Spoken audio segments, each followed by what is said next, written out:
The advice and opinions expressed by the host of Autism Live and her guests are meant solely as suggestion and should not be in any way construed as child-specific advice. The Center for Autism and Related Disorders advises working with a board-certified behavior analyst who has experience with autism before starting any intensive behavioral intervention. Any choices you make in determining your child's treatment are completely at your own discretion.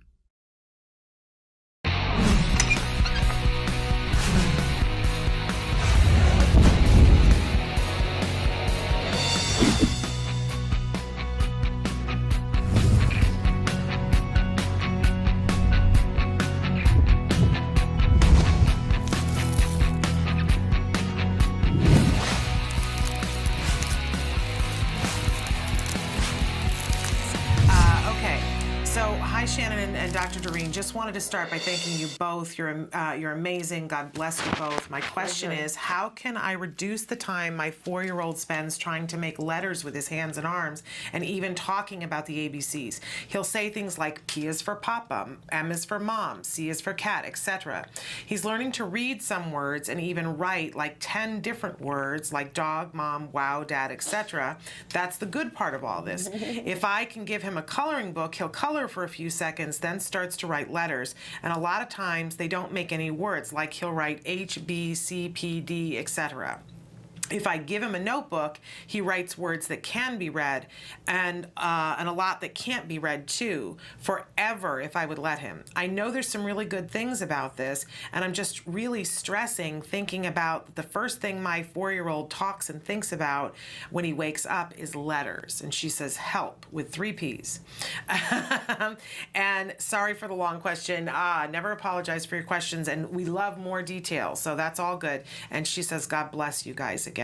Thank you. That's very nice of you. The good news is I don't think I've ever had a child who has this, sort of attachment to letters who hasn't done well. So let's start with that. It's a good thing. Don't let it freak you out or scare you. It's a good thing because your child is probably going to develop hyperlexia and is going to be a child who can read and write and just loves the concreteness of the alphabet, the letters, the fact that there's a start and an end, and they're very concrete and nothing abstract about them.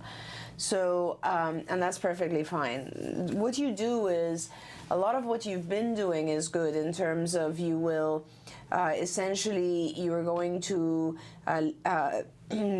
increase the duration of time doing other activities. So like you said, for instance, he's coloring, set a timer, and even if you increase it daily by 10 seconds or 30 seconds more of coloring, then, within a week it's a few more minutes longer, within a month it's 10 or 15 minutes longer, and you just do a gradual shaping of other appropriate behaviors that don't involve just letters. However, I would allow the sort of self-stimulation of using letters, but I would restrict it to a time frame. So you narrow the time during which these things are allowed to be done. In other words, you'll have a very set schedule for him, and initially, because he's doing it all the time, you'll start with, let's say, he's 4 years old, so let's just schedule about 12 hours of his day, and in the 12-hour period, I would probably say every hour he should be allowed maybe, let's say, the first and the third 15 minutes. So he's getting 30 minutes of some sort of letter type thing, so free operant conditions. In other words, he's going to be able to do whatever he wants with the letters. He can write them, he can color them, whatever, but it's restricted to 15 minutes on, 15 minutes off, pretty much all day long. That's one schedule. I mean, you can do any schedule that works for you. It doesn't have to be the same every hour. It really doesn't. It's just a matter of getting control over the time frame and getting him to understand that these times you are allowed, these times you're not allowed. And initially, the times that he is allowed are going to be higher, so he's going to have a lot more allowed time than not allowed time.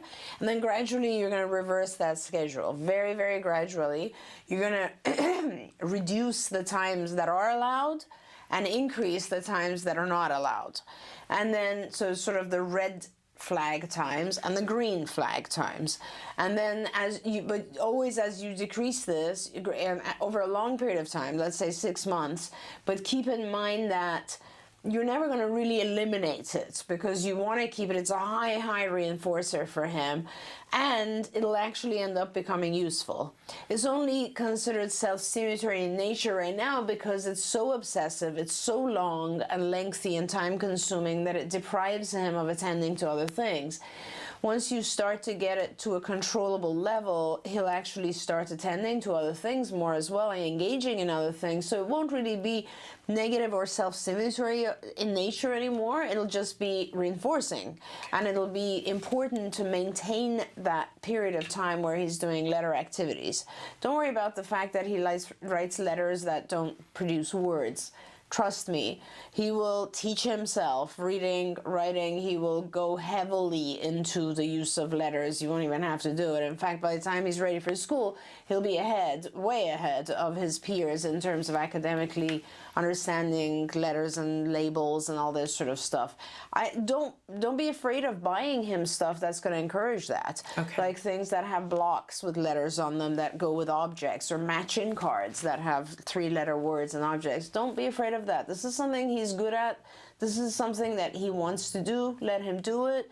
All you're trying to prevent is him doing it 24/7. Okay. And so you're limiting the time frame. Very interesting question here. My 3-year-old son is constantly talking about letters, trying to make letters with his hands, arms, and legs. If I give him paper to write letters, I make him write the alphabet and sing the song after so he can write his letters, but in a more appropriate way.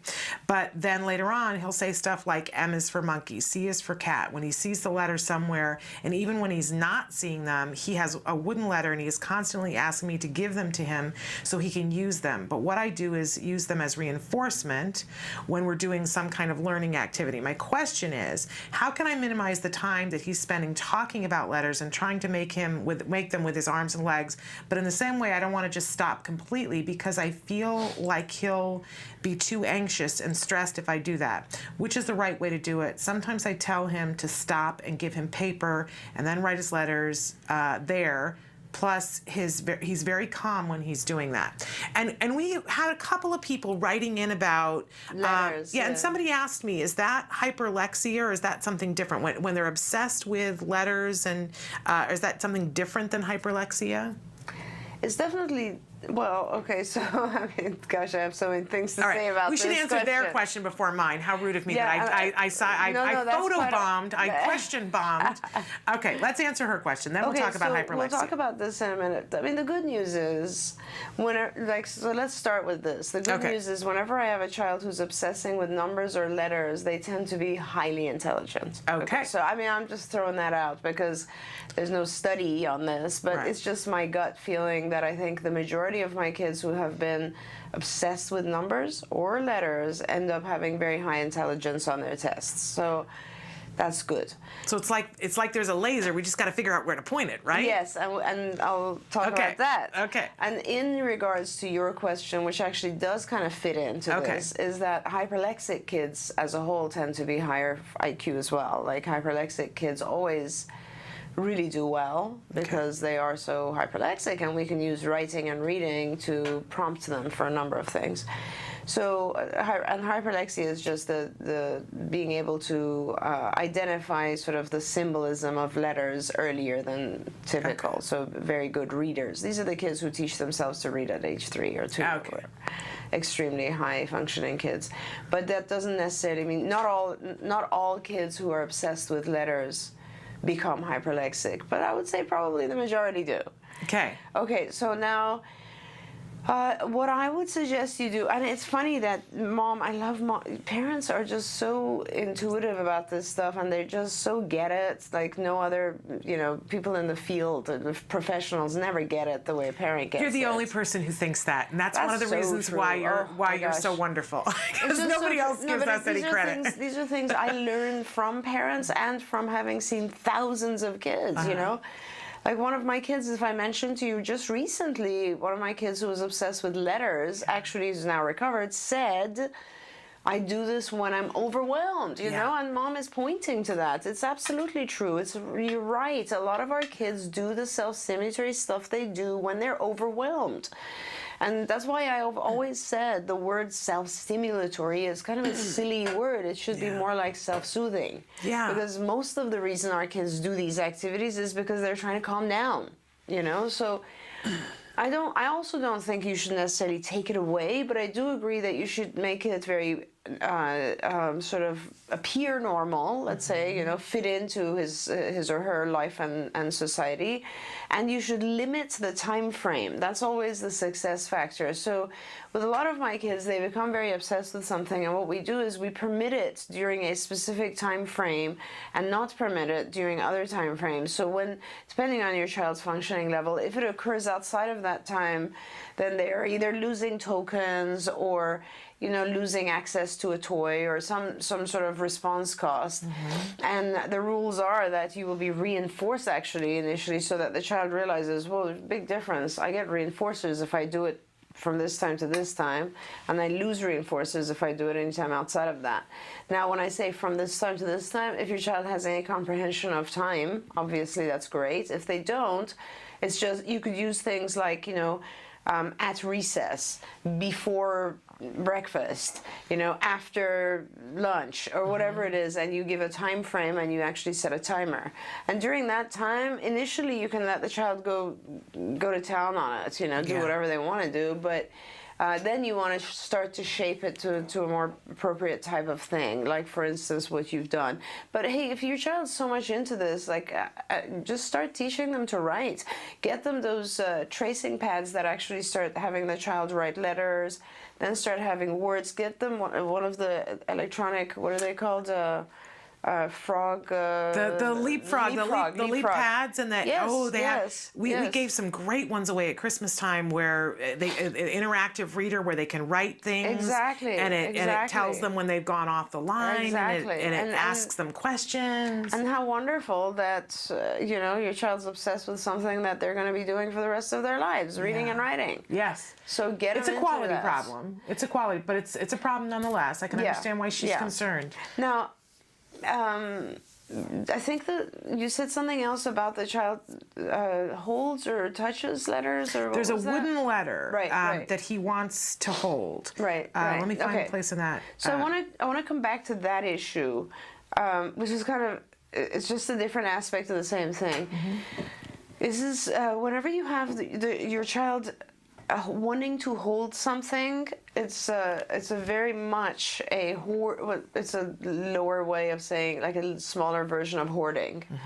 And this is a safety factor. This comes from anxiety. So this is with little kids when they are carrying around their blanket or their stuffed animal. And this is why my garage is a mess too, right? Yeah. This is it. Well, maybe. But I mean, hoarding comes from, I mean, hoarding is the absolute extreme.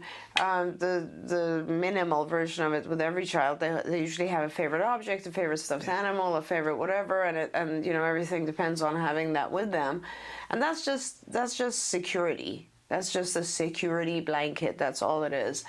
And so if your child's just wanting to hold that, then I would think you should get them a very small letter and that they can actually put in their pocket. Okay. And if they get very anxious, they can put their hand in their pocket and feel it.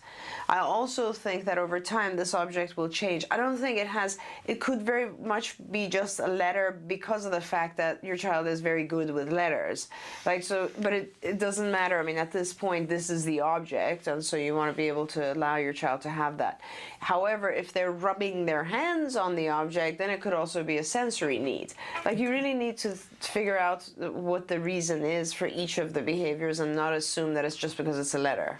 But I like the idea that, you know, let him have it in a really appropriate size so he can have it in his pocket, so that we don't have to be taking away the comfort from it. And that can be worked on over time. I mean, a lot of people have, what is it, rabbit's feet a Yes. rabbit's foot on their keychain or something. Yeah. Or even if you, I mean, how many people will play with something in their hands, right? They even make something called a worry stone. That's a flat little stone that you can rub with your thumb. It's called a worry stone. That's right. That's right. So I love that. And if you can find a small letter, then he could have that, and it could be in the pocket, and he could stick his hand in his pocket whenever he needed to. That's right. What a wonderful thing. Yeah. I love that you're on our side. Oh gosh. Did I not see? I've learned everything from the parents.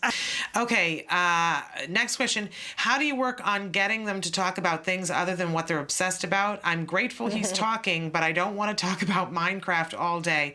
Oh, sister, are we related? Because I feel you on this one. So, Dr. Grandpichet, how do we get them to talk about things that they're not preferred topics? Right. I mean, and let me just join the Minecraft thing here, because my son, as you know, became the guru of Minecraft. So, like anything else, why don't you just use a timer? Okay. And first, teach your child to identify when they're talking about something that only they are interested in. So, for instance, you make a list and you'll say, "So, tell me some of the things you like to talk about." Minecraft, what else? List them, right? And then some of the things I might like to talk about, and that might be in itself a difficult task for your child because of the lack of theory of mind. Don't know. So you help your child identify those things, right? And you list those. And then you actually set a timer, and then you say, "Hey, let's just talk." And your child starts to talk, and you'll time whenever he's talking about one of the subjects on his list versus yours, which most likely will start out with nothing on yours. And so you'll stop him and you'll say, "Look, we have to have like an equal amount of time. So we've talked this much, like, I don't know, 1.5 minutes about your stuff. So now it's time to talk about my stuff, something off of my list. So let's do that." And then you do it, and the timer goes off, and you'll be like, "Oh, great, now we can talk another 1.5 or 3 minutes about something on your list. You pick it." And that's how you practice it, and it seems kind of rote initially, but believe me, your child will start to become aware of the fact that, "Oh, I've been talking about my own issue. I should probably talk about something that they're interested in." Then it's a fabulous opening to teaching stuff like, "Well, ask me what are some things," like, so that when he goes to other children, he's able to identify what are the things they're interested in. Yeah. And that gives you the opportunity to teach inferences. It gives you the opportunity to teach the child to read facial expression, and you can actually then go more advanced and start to pretend like you're bored or something like that. So he learns to minimize the amount of time on Minecraft and to realize, "Oh, she looks like she's bored. Maybe I should shorten and go to her subject." There's so much stuff you can teach from that point forward. I love this idea, though, of the visual of the 2 sheets of paper, because I've been doing a thing with Jem where I'll say to him, you can tell me 3 things about a video game, and that's it, and then we're done for the next hour. And that was very effective at stopping the endless Minecraft conversation, but we end up doing that over and over, and we don't ever progress past that. But I love the idea of the visual so that he can see the equality in it. Yeah, I think there's an aspect of seeing the equality in it. Yeah, you have to balance it, because it's not, and there's more than that. It's about the child beginning to see past himself. Yeah. See, with our kids, they grow up, and we're very, the better trained a therapist you become as a mom, you become more and more, you allow the child more and more, it's egocentric. Like, you are paying so much attention to his issues, and at some point you really need to teach the child to pay attention to your issues. And so that is a huge lesson, and that comes with the whole theory of mind, empathy, everything. And this, being able to put them side by side is the very beginning of, I took care of you, you have to take care of me, you have to give me equal coverage. But you should it goes a little bit further, and it's more about teaching the child to kind of recognize that they're not being a good friend if they're not taking care of you. And that produces the whole cycle of how should I treat this other person? How do I like to be treated? Yeah. So important. I love all the ramifications from this that we get. So important that, because I think a lot of times we can poo-poo and go, oh, well, I'll just let them go on, but it really is not a service to them if we do that. And if you go on skills, if you're a skills user in the, I believe this would be in the, I'm not sure. I'm thinking it's in the social curriculum, but I'm not sure. I think this falls under social conversation, but all the lessons I just mentioned are in skills. Okay. I don't know if we have it in the visual format I said, but exchanging communication or all that sort of stuff is in skills, and you can, staying on topic or changing topic, paying attention to the other individual's facial expression, all that sort of stuff is there. Yeah, really remarkable. The social language curriculum is insanely wonderful. It's good stuff. It's great for anybody to read through. I'm still learning things from it. Who am I kidding? I learned, past tense. I'm learning from it. Okay, longer question. My son is 5 years and 10 months old. He recently became obsessed with looking out the windows, mainly watching cars coming and going from our neighborhood. This happened before, and unfortunately I did not get a chance to take data on it, but it did eventually fade and then go away completely. Now it's back. We did an FBA. It's definitely automatic reinforced. Last time we did a lot of blocking, but this time around when it started back up, we just let him do it because it's not hurting anyone. My question is, should I continue to let him do it? It's only happening at home, and besides him not requesting to open the blinds or curtains, it's normally not a problem. On occasion, he will have meltdowns when certain cars leave the area screaming, "Black car, time to go bye-bye," while moving towards our front door and attempting to leave. Him requesting is an easy fix, and we are fading our prompts. Now he is almost independently requesting to look out the window. So interesting, it's kind of right? Cute. Yeah. I mean, to me, if he's to me, he seems bored. To me, it seems like this is something that's of interest to him, and he's almost interacting with it. He's kind of curious about what's going on out there. I don't know if he has enough activity inside. So I guess the few things that I would point out about this is that make sure, I would probably leave it alone as long as it doesn't increase in time. So in other words, limit it to a certain healthy time frame. Like you don't want your child looking out the window at cars for half an hour every day or an hour every day. It's okay if they do it in 2 15-minute segments, I suppose, but not if it's like a straight half hour where they won't do anything else. Make sure the child doesn't become rigid in terms of avoiding everything else when they're doing this. So like, make sure you can interrupt it by saying, okay, it's time to go now. Or if he starts to freak out because you're interrupting it, then you realize that it's becoming a little bit too addictive or a little bit too intense for him, and that's when you need to start intervening. So just keep it at a healthy level. Now that aside, why is he doing this? When we say you've done an FBA and it shows that it's automatic reinforcement, basically means he's enjoying it internally. Okay, he's enjoying it internally, but why? Like, what aspect of it is interactive for him or is entertaining? I just feel like he has a certain level of boredom. Maybe he's into cars. If he's into cars, why not use this as an opportunity to, get him to watch other car type shows, or maybe you can look at cars online and learn about them, or maybe you can have pretend play activities that involve cars, or if he's great, he's using his colors when it comes to cars, maybe he can describe cars and through that learn a lot more attributes.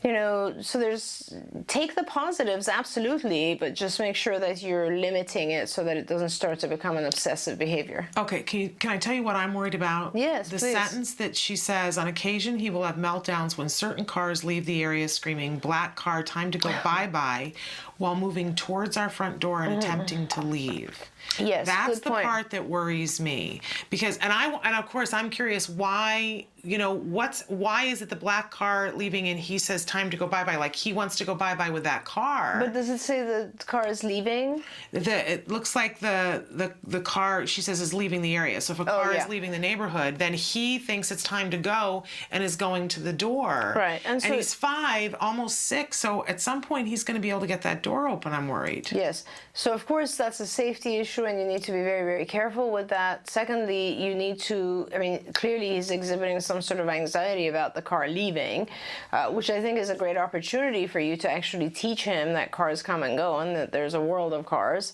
And you can do that with toy cars, obviously, that you can show him that the black car is going bye-bye, but then another black car will come, that sort of thing. But as I said, you need to be very, very cautious that he's not opening the door and running after the car. Yeah. You also do need to teach him the danger in cars. So that, if he has access to a car and if he's in love with cars, he realizes that he can't run in front of them or something. Yeah. All of those are given facts, but again, so everything has two sides to it. Yeah. As long as it doesn't become obsessive or dangerous, then you can take his interest in cars and develop it into other things. And I hope you make sure that you get a really good high lock on that door that he can't open, because if he's that interested in it, I want to make sure that he can't get out. Well, yeah, and I don't know, the problem with locks, obviously, is that a lot of times people forget, right? It's human error. Right. I think you can definitely have the whole handle moved up, all the way up, so that he's not reaching it right now. So the whole gizmo is up high on top.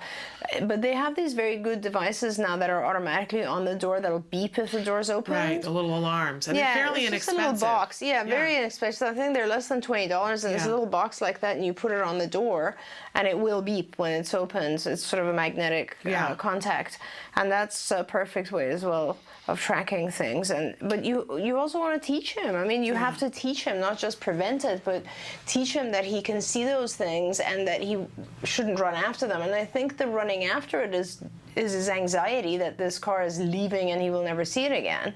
And I think you need to teach him that there are many cars coming and so on and so forth. Like, use the anxiety to actually figure out how to calm him down. What is it that's causing him anxiety? I was really struck by something last night. I mentioned I went to the Unified Theater performance last night. We had them on the show yesterday, and Wyatt was in the performance, and it was so lovely to go and see. And the kids were great, and what a wonderful program, so impressive. But there was something that happened shortly after the show started that was just so interesting to me on my street where I live. There was a small baby who was in the audience who was fine as we're waiting for the lights to go down. The lights went down, baby is fine. The kids start to come out on the stage and they're starting to talk, and the baby starts to fuss. And the mom is, trying everything, and it's a child that's just basically been walking for a couple of months, and she's, trying to keep the baby quiet because, what, and the baby is fussing and, and wants to go. And finally she went and sat in the aisle and was trying to, and the baby was not having any of it, and made so much noise that finally the mom left the theater. And eventually at some point she sneaked in a little bit later, and there was a part at the end of the show where they had all the kids who were in the show come and sit on the stage, and they showed a beautiful slideshow that was like the curtain call of the process that they had gone through, and it was amazing and it was wonderful, and they had live music to play during it.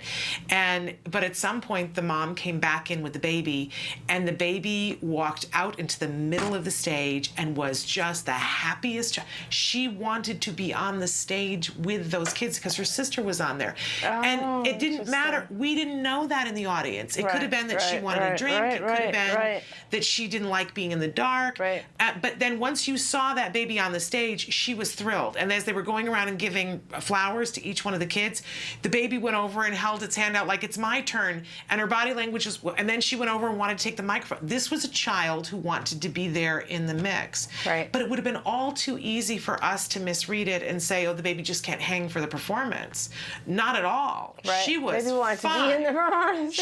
Once she, but and it really reminded me about until our kids have functional communication to tell us what they want. But it is so like when they're frustrating. babies. It's just like when they're babies. I mean, your child does something.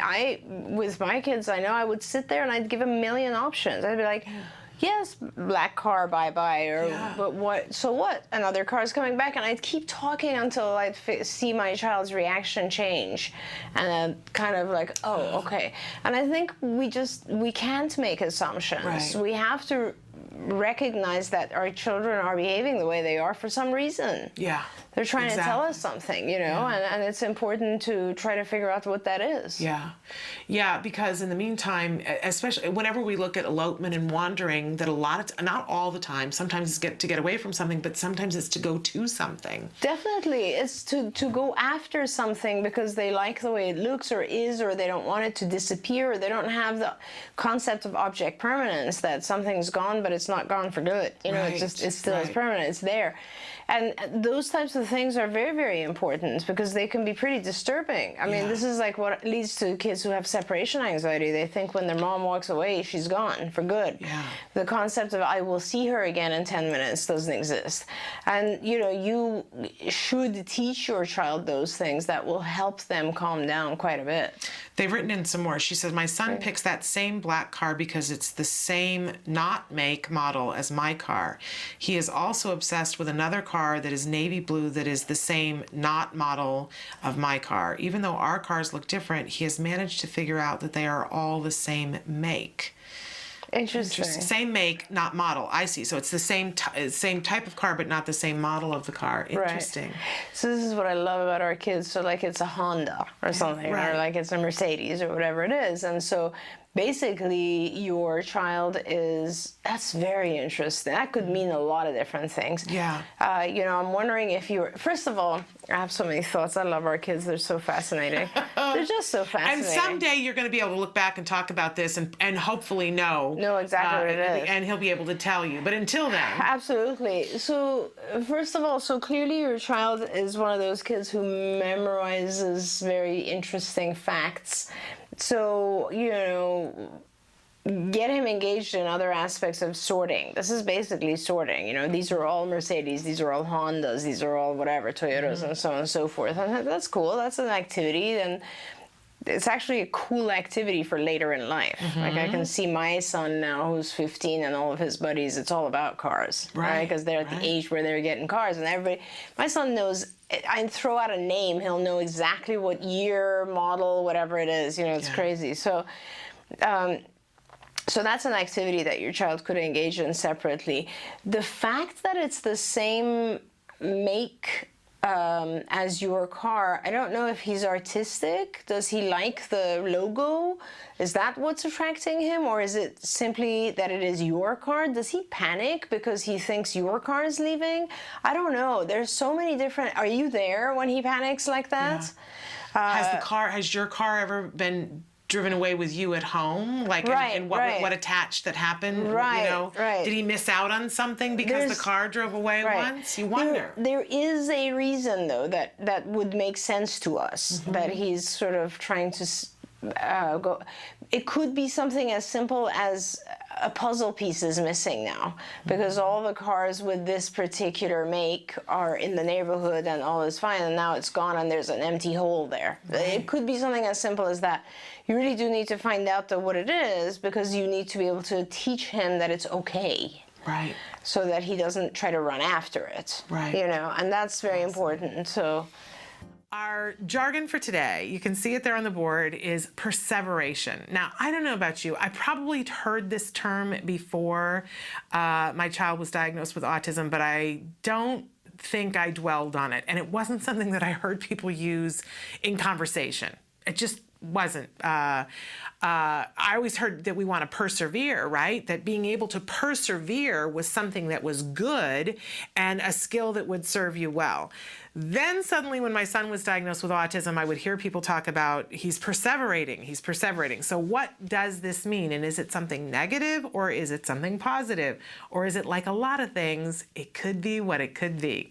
All right, our actual definition for perseveration is a failure of the brain to switch ideas along with the social context, often resulting in a pathological and persistent repetition of words or gestures after they have ceased to be socially relevant or appropriate.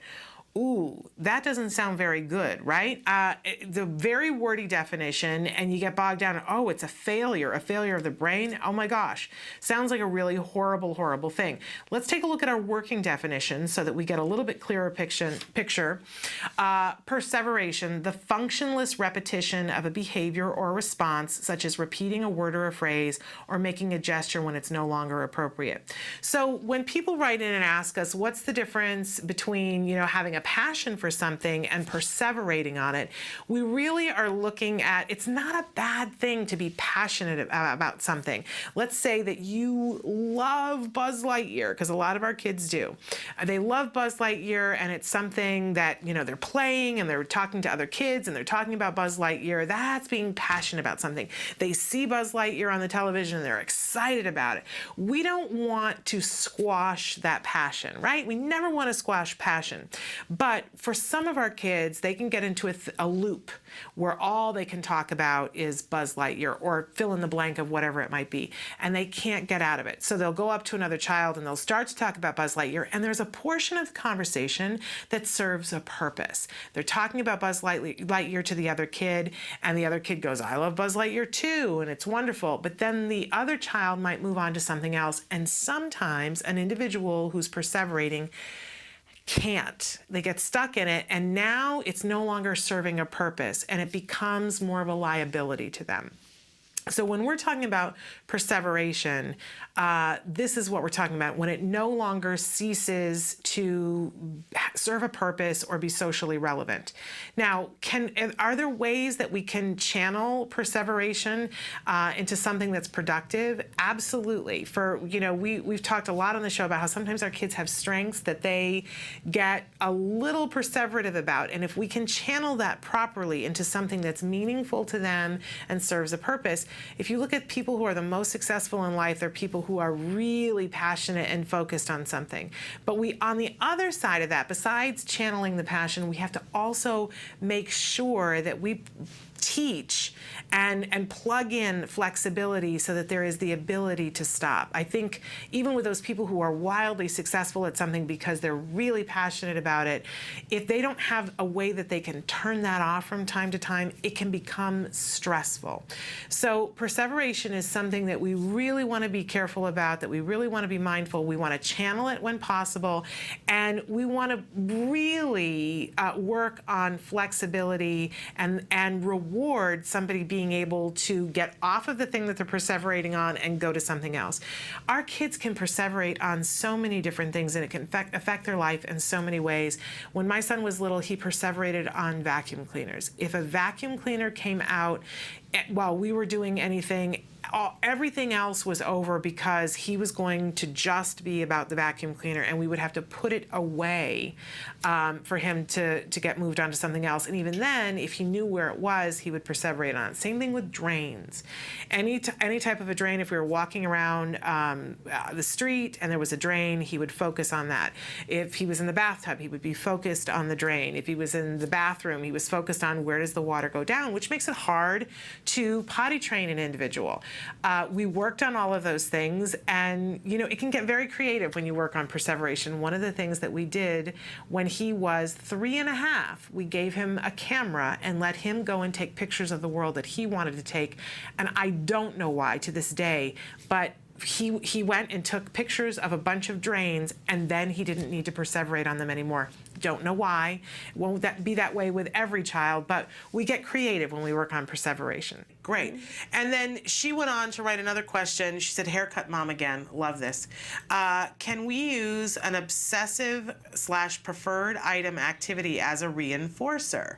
Yes. She goes on to talk about, do we run the risk of a meltdown if he doesn't get it, or reinforce the obsession? She said, of course, my ABA smart, neurotypical 8-year-old used the haircut obsession as a reinforcer to get her brother to play with her. If you play with me, I'll let you cut the hair of my doll.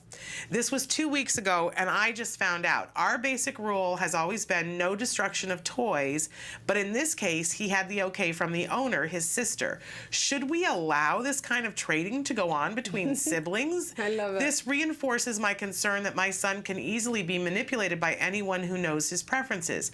Preferences can change. How can we train him to maintain his logic despite the temptations? And thank you. Don't you love this question? It's power packed. Not only do I love this question, I love that 8-year-old. I know. Oh my God. Do we have a job for her in a couple of years? That sibling is amazing. She's on it. Yes, she is. So she's using a principle called the Premack principle. This is wonderful. You should absolutely use his preferences as a reinforcer. And yes, so you don't want to just use that one thing as a reinforcer, because then he will just continue to work for that. And but you should absolutely, and what I would do is, if that's a very powerful reinforcer, cutting hair, you may want to just reserve that for very difficult tasks. So tasks that really require a powerful reinforcer.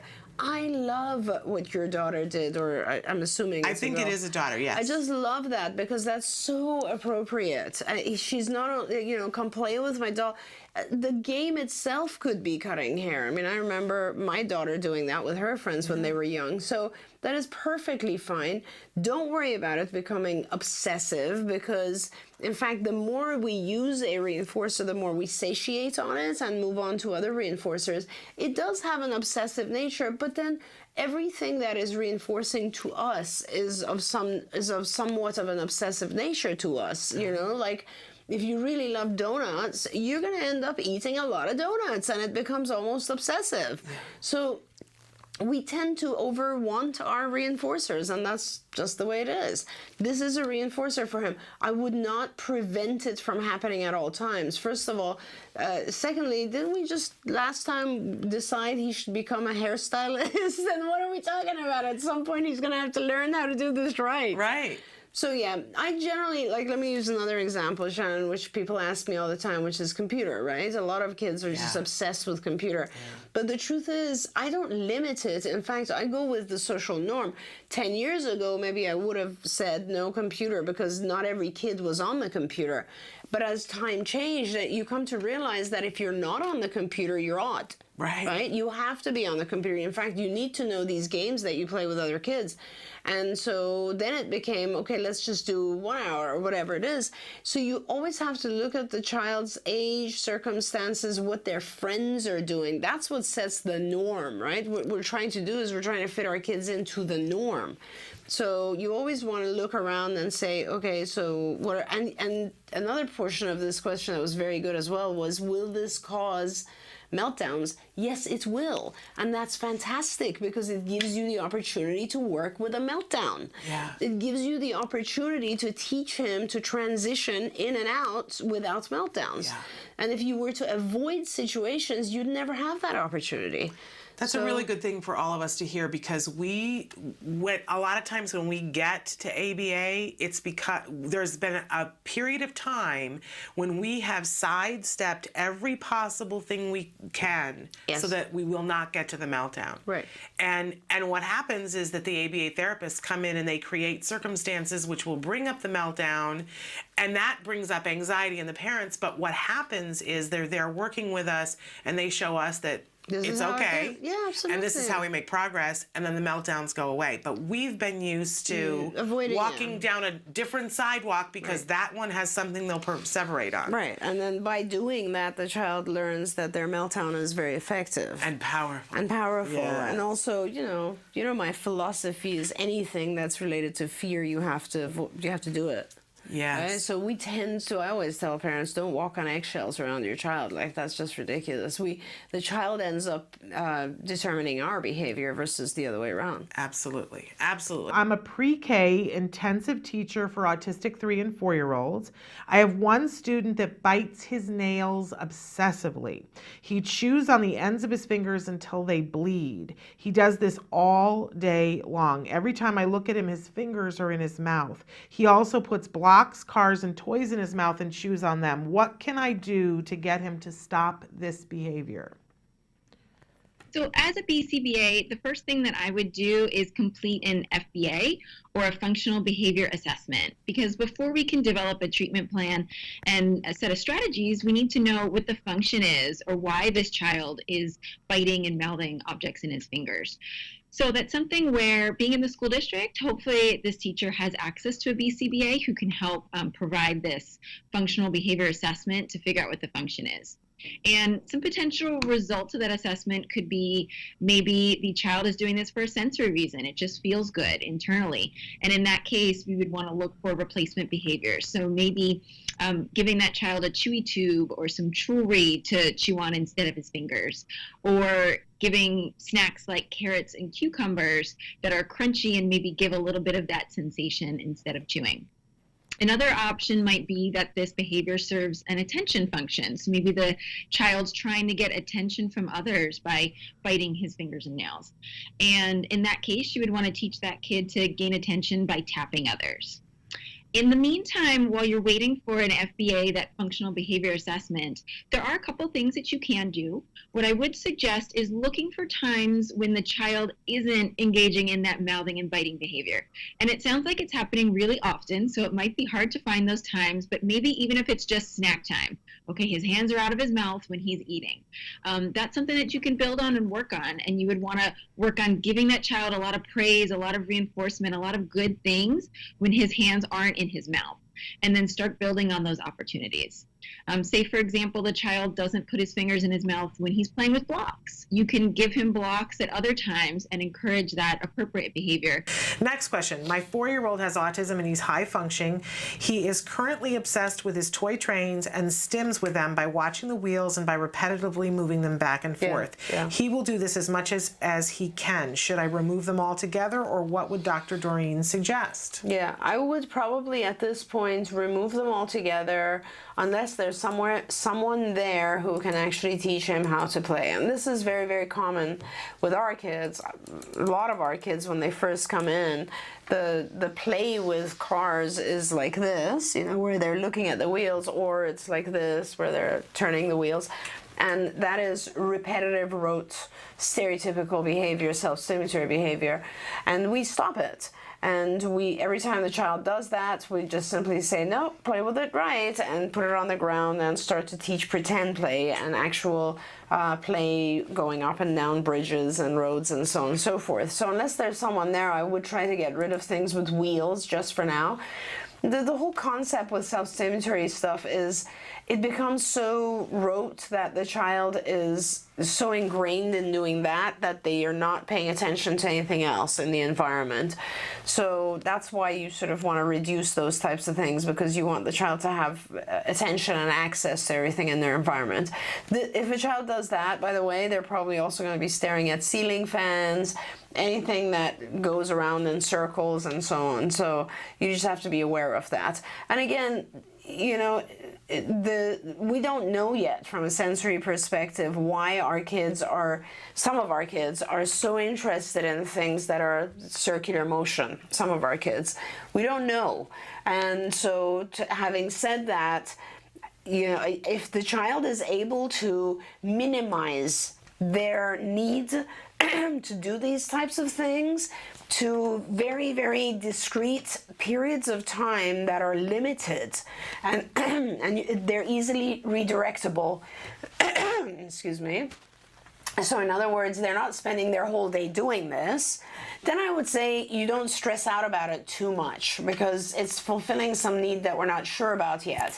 But if it starts to prevent the child from paying attention to anything else, if the child gets upset when you try to interrupt this pattern, if the child would rather do this than look at a person or interact with a person, then yeah, you would want to try to eliminate that. Okay. All right, and I gotta pick which one. Okay, hi, Dr. Doreen and Shannon. My 4.8-year-old son loves playing pretend doctor. He has a toy doctor suitcase that he plays with every day, and I do mean every day.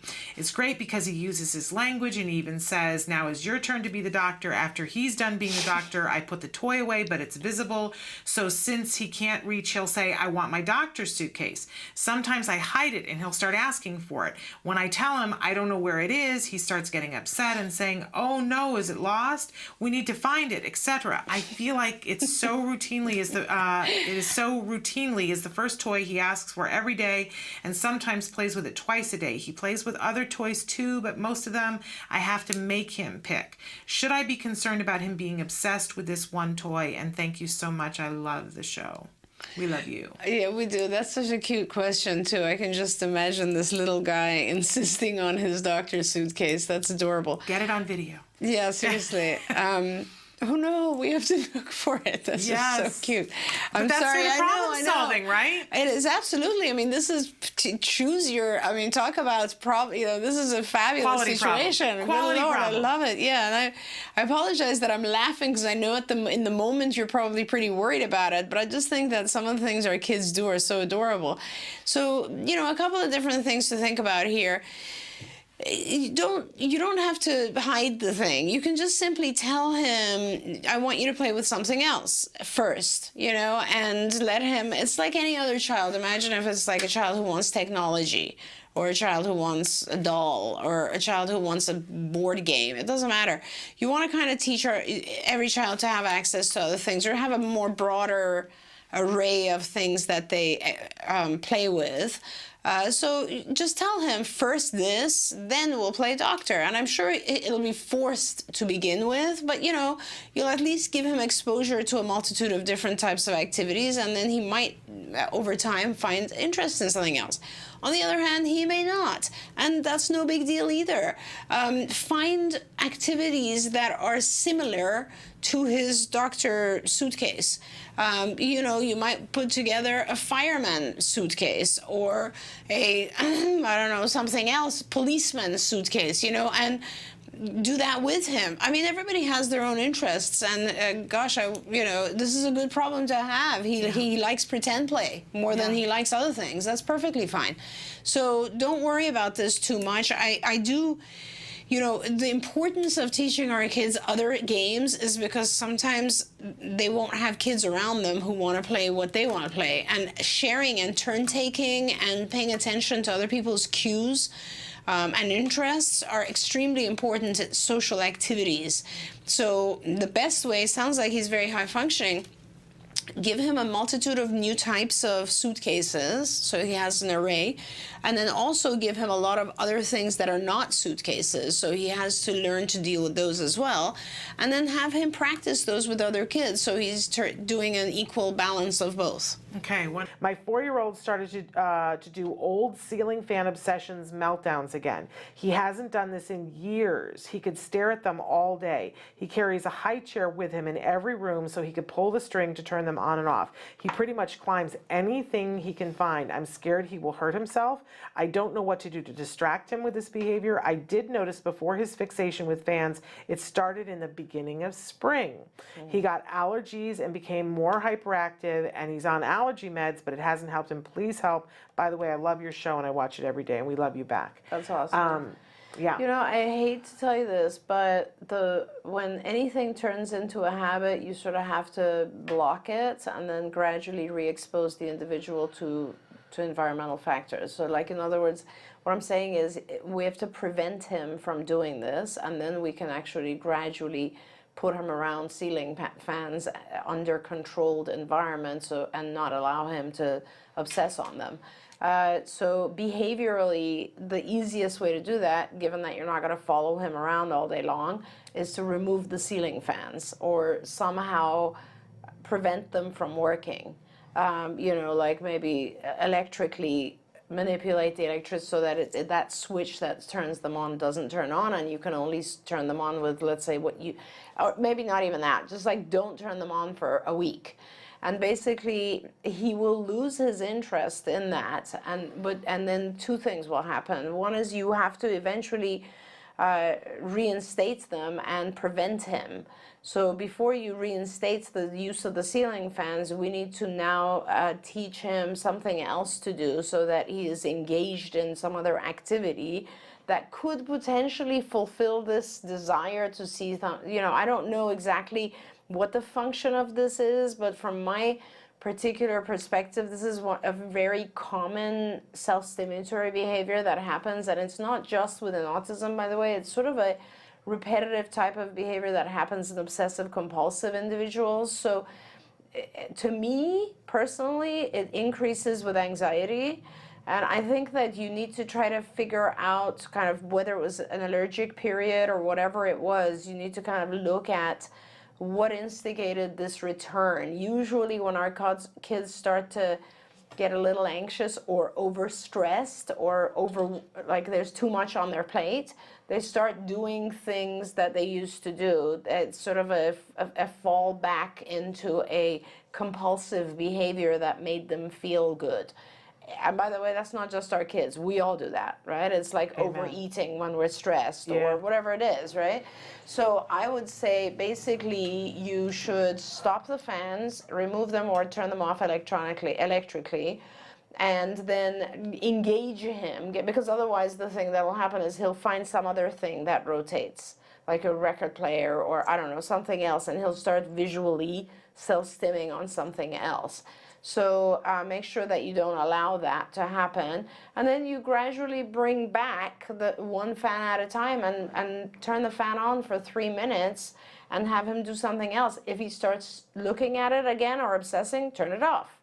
He can only have you basically make it so that the fan will remain on as long as he's engaged with, let's say, TV or an iPad or something that is also interesting to him. Okay, but easier if you go ahead and have a way that blocks it. You need to start by blocking it anyway, because it sounds like there's one in every room. But just saying, it's a lot of times parents, we misunderstand and think that it's a conversation at the switch and saying no. No. It's so much easier. It's so much easier to like turn off the power supply to it. Yes. So that you can't, like he can flick the switch and it's not going to do anything, or to have it removed. I just had to have a ceiling fan removed because we were hitting hands on it while playing VR games. How pathetic are we? But but it's not that difficult. And if you go to like Lowe's, they sell these flush lights that are LED that are really inexpensive. They're like $5, and then you can have the ceiling fan put back in later on. It's a very like minimal thing. It's not the big thing that you think. But if you make it still so that there's a discussion around the switch, your life's going to be miserable. Absolutely right. So make a way so that it, like, no matter what happens, he can't do it when you're not there. That there's no way for you know, whatever it is to make it do that. Right. Because I'm just telling you, parents, that doesn't occur to us. We're like, oh well, how am I going to convince him not to do it? It has to be shut off. Or just removed. Or removed, so that it isn't a possibility, and that you're It's not just the person easier in that charge way. of it on a minute-by-minute Absolutely. basis. Yeah. Right. And you know, he will want it to come back on. Right, so he will have a little tantrum. Let's just talk about that, because the switch won't work or it's not there anymore, but just ignore it, walk away from that. Yeah, it's not a discussion. It'll go because away we want to fast. talk about it. You know, you can't be watching that. It's No the womp talking womp womp womp womp womp womp womp, right? So we don't need to do that. That's Yes. wasted breath. It actually makes it worse. That is absolutely right. Moving on. I scrolled up a little bit. Can you recommend any medications that could help with my child's obsessions and also will help him to sleep? He currently takes Intuniv and Statera in the morning. Statera and Intuniv, yeah. And melatonin at night. He used to take risperidone, but we are now not taking it. Yeah. Well, if you're already on Intuniv and Statera, that's pretty high level, and I don't want to interfere with what it is your physician feels is appropriate.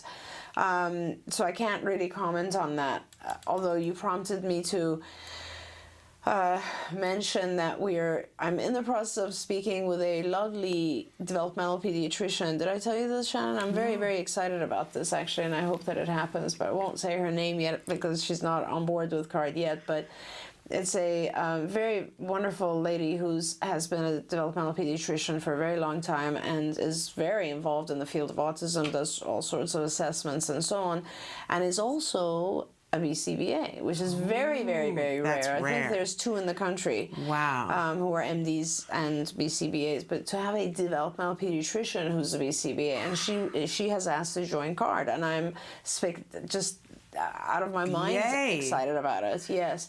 So hopefully we will soon have a physician to consult with our patients. Oh, I love that. Which is beautiful. It is beautiful. So I won't comment on the Intuitive and the Stratera, and you're going to stay on those and talk to your physician about that. In terms of the melatonin for sleep, I've said this many times and I'll say it again. Melatonin on its own, I don't find to be effective. I have a very, very wonderful alternative that I've used for many years, and you can order it on Amazon. You can buy it in a lot of different places. I think I'm responsible for this thing becoming big, I swear. It's called Tranquil Sleep, and it's spectacular. It's a combination of melatonin, 5-HTP, which is tryptophan, and theanine. So I really, really recommend this thing because the combination is spectacular, and it comes in, it's chewable and it tastes good, and it comes in 3 milligram chewables. Yeah. So you can use 3 milligrams for a young child, and past the age of 12 or so, you can use 6 milligrams even. Okay, remarkable.